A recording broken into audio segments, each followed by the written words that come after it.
திராவிட முன்னேற்ற கழகத்தை சார்ந்தவர்கள் மற்றவர்களை பேசும்போது மரியாதையா பேசணும். ராஜ கண்ணப்பனோட பைட் ஒன்னு பார்த்தேன். அந்த பொம்பளை யாரு சொல்றீங்க? நிதி அமைச்சர். தமிழிசைக்கெல்லாம் நான் பதில் சொல்றேன். தமிழிசை உங்களுக்கு குறைச்சலா? மாநில தலைவரா இருந்து உங்க கட்சியில அப்படி வர முடியாது. ஏன்னா இன்னாரோட மகன் தான் வர முடியும். நாங்கெல்லாம் அடிமட்டத்துல இருந்து 20 வருஷம் வேலை செஞ்சு மாநில தலைவரா ஒரு தேசிய கட்சிக்கு வந்தா சும்மாவா? 2 மாநில ஆளுநரா, 2 சட்டமன்றத்துல கவர்னர் உரை நிகழ்த்தியவளா, 2 தேர்தலை பார்த்தவரா, 4 முதலமைச்சர்கள் கூட பழகியவளா இருக்கும்போது உங்களுக்கு அவ்வளவு சாதாரணமா போயிட்டாங்களா? நாங்க அந்த ஆம்புலன்ஸ் சொல்றோமா? அந்த பொம்பளையா?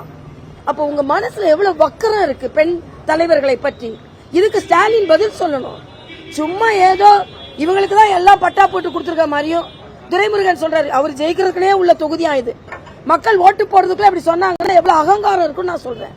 அதனால நாங்க வெற்றி பெறுவோம். அவங்க அப்படி பேசிக்கொண்டே இருக்கட்டும். அவர்களை மக்கள் இப்ப நன்றாக புரிந்து வைத்திருக்கிறார்கள். வெள்ளம் வந்தா நாங்க வரமாட்டோம். ஆனா எனக்கு நேற்று ஒரு தகவல், டோக்கன் கொடுக்கறாங்கன்னு, பணம் கொடுக்க ஆரம்பிச்சிருக்காங்கன்னு. தயவு செய்து, ஆமா நேற்று தென்சென்னை தொகுதியில் இதை உடனே தேர்தல் ஆணையம் கட்டுப்படுத்த வேண்டும். நான் பணம் கொடுப்பேன், பாமர மக்களுக்கு பணம் வாங்குவதை பற்றி நான் ஒன்றும் சொல்ல முடியாது. ஏன்னா அந்த மக்களுக்கு கிடைக்கின்ற உதவி அது. ஆனா அதை வைத்து ஓட்டுகள் வாங்க வேண்டும் நினைக்கிறது தேர்தல் ஆணையம் கட்டுப்படுத்தப்பட வேண்டும் என்பதை நான் தெரிவித்துக் கொள்கிறேன்.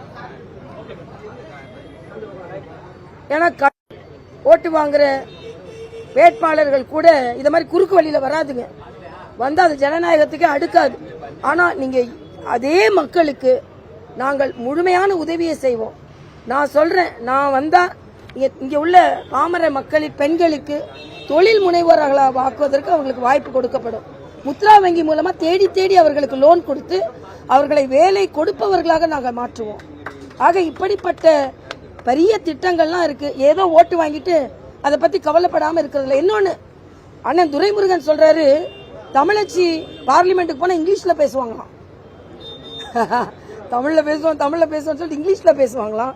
மற்றவங்க எல்லாம் அப்படியே டீ காபி குடிச்சிட்டு அப்படியே வந்துருவாங்களாம். ஆக நீங்க தமிழ்னு பேசிட்டு இப்ப இங்கிலீஷ்ல பேசுறேன்னு பெருமையா சொல்றீங்க. எனக்கும் இங்கிலீஷ் தெரியும், நானும் பேராசிரியரா இருந்தவள் தான். ஆனா நான் போனா தமிழ்ல தான் பேசுவேன். ஏன்னா நான் ஆளுநர் உரையை தமிழ்ல கொடுத்த ஆளு. நான் எனது பதவி பிரமாணத்தை தமிழ்ல எடுத்தது. உங்களுக்கு தமிழ் பற்று இருக்கா? எங்களுக்கு தமிழ் பற்று இருக்கா?